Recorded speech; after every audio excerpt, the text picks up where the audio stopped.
je suis enseignant en histoire-géographie à l'institution Sainte-Marie depuis 2 ans. Ça fait 11 ans que j'exerce ce métier avec beaucoup de passion et beaucoup de motivation. L'esprit mariste pour moi en fait m'encourage à adopter non pas une pédagogie mais des attitudes éducatives tout en étant en lien avec le dynamisme de l'Évangile qui me guide au quotidien. Je suis sans cesse en perpétuelle recherche d'équilibre entre mon métier d'enseignant et ma spiritualité qui me guide au quotidien. Et l'esprit mariste m'a apporté un peu cette petite dose de spiritualité dans mon métier.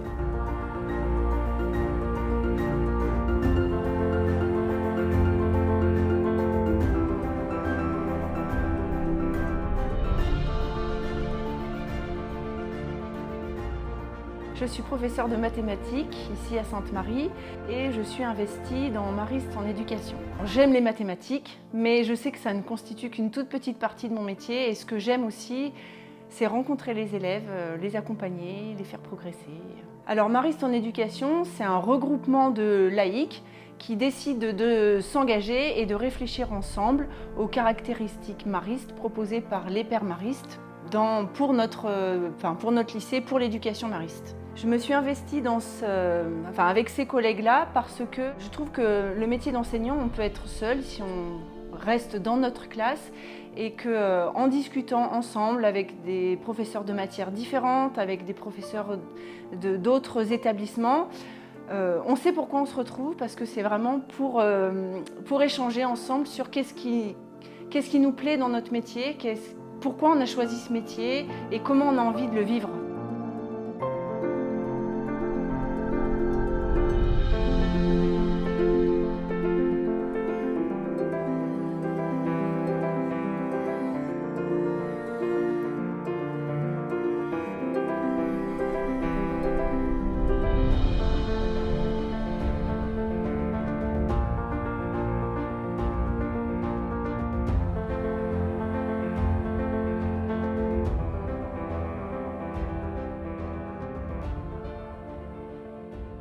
Ce qui m'anime au quotidien en tant que professeur de physique-chimie, c'est de transmettre des connaissances, de faire comprendre le monde qui nous entoure à mes élèves, de susciter l'émerveillement, de développer la curiosité, de développer les capacités de raisonnement, d'apprendre à manipuler, à faire des expériences. Ce qui me plaît dans l'établissement, c'est qu'on offre un cadre sécurisant aux élèves, un cadre de travail agréable pour les élèves, mais pour la communauté éducative également. On a une diversité d'élèves et on s'intéresse à chaque élève, quelles que soient ses capacités et ses difficultés. On fait donner le meilleur de soi-même à l'élève, on le fait grandir. Voilà. Et je pense que dans mon métier, j'essaye d'être bienveillante et exigeante à la fois. Alors les charismes maristes, ce sont des lignes directrices données par les pères maristes dans notre métier d'enseignant et dans notre vie ensemble dans l'établissement. On ne se dit pas qu'on est meilleur que les autres, c'est pas du tout ça, mais ces grandes directions, elles permettent de nous soutenir et de vivre des choses, de parler de ce que l'on veut vivre avec les élèves et d'avoir des idées à partager. Pour moi, c'est un soutien. Voir grand, pour moi, c'est déjà voir que notre métier, c'est un grand métier et que c'est un métier qui est utile et je suis heureuse de faire ce métier-là. Et voir grand, c'est aussi dire aux élèves qu'ils peuvent voir grand pour eux-mêmes, quelles que soient leurs possibilités, quels que soient leurs désirs, mais oser voir grand dans ce qu'on a envie de faire. Pas forcément voir grand au sens de la société, mais voilà, si voir grand c'est devenir cuisinier, voir grand ça sera je t'accompagne pour devenir cuisinier. Alors voir grand à plusieurs échelles nous invite à une sorte d'ambition, de croire vraiment en l'élève pour que lui puisse, dans son cheminement, découvrir son potentiel et le développer. À l'échelle bien évidemment de l'équipe éducative, c'est nous inviter à être ambitieux, à être plein d'espérance envers ce que peuvent réaliser nos élèves pour également créer une sorte d'enthousiasme et de confiance en eux. Voir grand, c'est qu'un élève réussisse, quelles que soient ses capacités intellectuelles, c'est qu'en fait, il réussisse, qu'il donne le meilleur de lui-même, que l'élève soit persévérant, en fait, qu'il donne le meilleur de lui-même et qu'il puisse trouver sa voie, son chemin, son orientation. Alors, former la personne nous invite à les accompagner dans leur cheminement personnel, c'est-à-dire à les aider à ce qu'ils puissent faire leur propre choix, à ce qu'ils puissent s'engager pour faire vivre leurs convictions et en même temps développer leur esprit critique. Moi, je fais des mathématiques avec mes élèves, mais je suis sûre qu'en faisant des mathématiques, je peux leur apprendre autre chose. Et former la personne, c'est considérer la personne dans son ensemble, apprendre la ténacité, apprendre le courage, à leur apprendre à avoir confiance en eux et donc former des hommes et des femmes debout dans le monde d'aujourd'hui. Former la personne, et en suivant la spiritualité mariste, c'est que la personne existe sous toutes ses composantes, donc c'est qu'elle se sente bien dans la classe pour travailler, mais aussi bien dans l'établissement pendant tous les autres moments, et qu'elle s'entende bien, qu'elle se fasse des amis, et que toute cette synergie fasse grandir les élèves ensemble.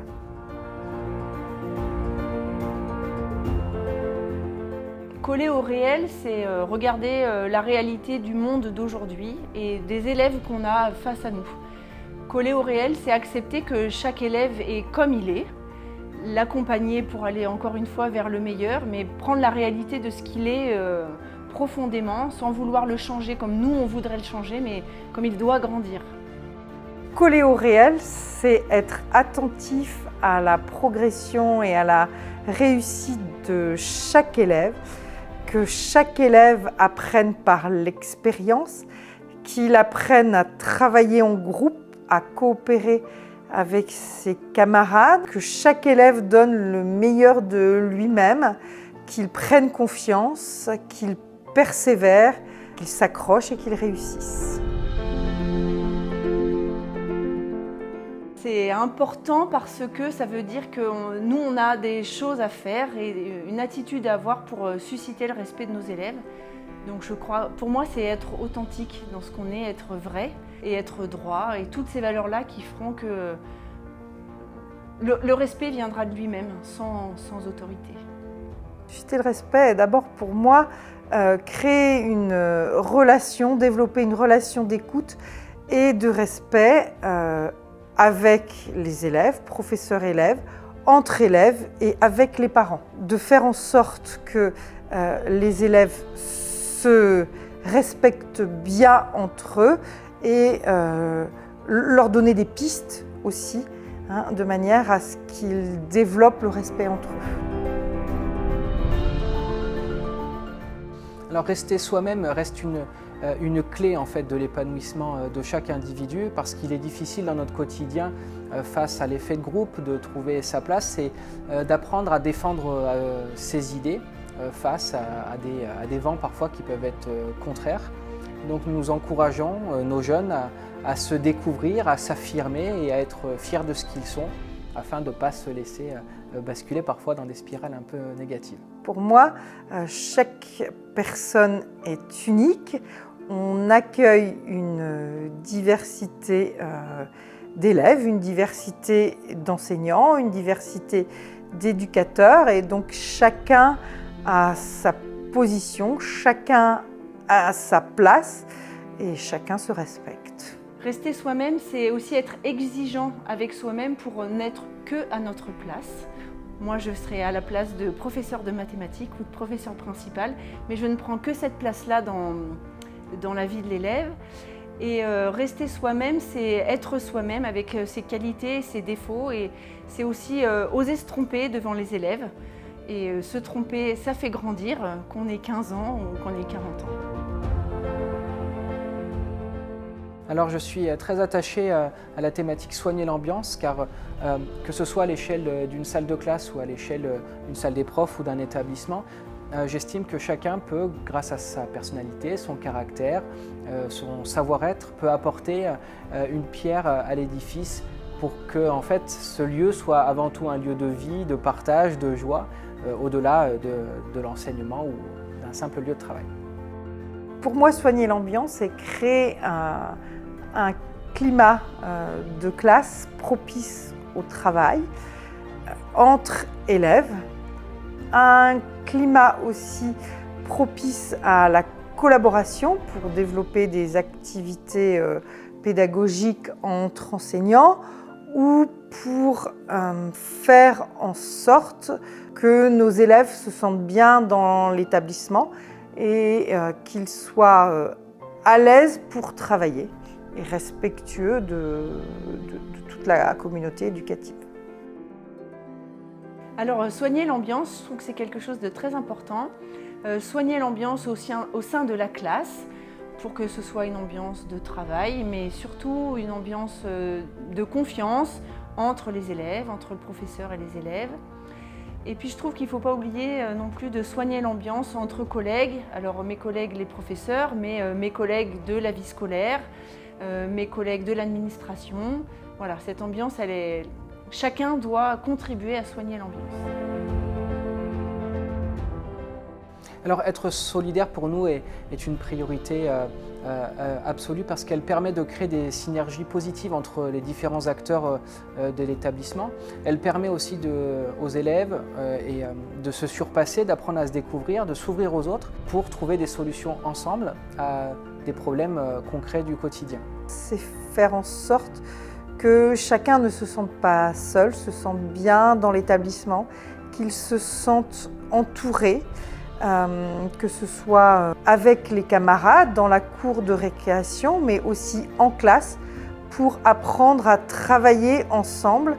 Être solidaire avec nos élèves et nos collègues qui sont en difficulté, que ce soit une difficulté affective, que ce soit une difficulté plus matérielle, mais voilà, avoir le souci de l'autre dans ses petitesses, quelles qu'elles soient.